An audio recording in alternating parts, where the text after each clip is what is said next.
Ayan, good morning everyone. Good morning mga friend. So, today is 24 na yun. Lo, Christmas na pala. So, ano bang mga handa niyo dyan? Sa amin tatlo lang kasi kami. So, nag-order lang si mamang ng iwan ko, ano ba yung binayaran ko kahapon? Lasagna, ayan.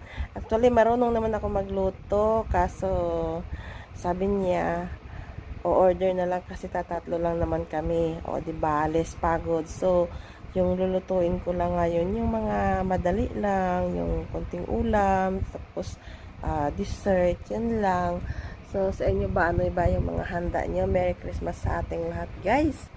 Sana ay pagpalain tayong lahat, lalo-lalo na dito sa ginagawa nating reels. So, ayan, hanggang dito na lang muna. Thanks sa panonood sa akin.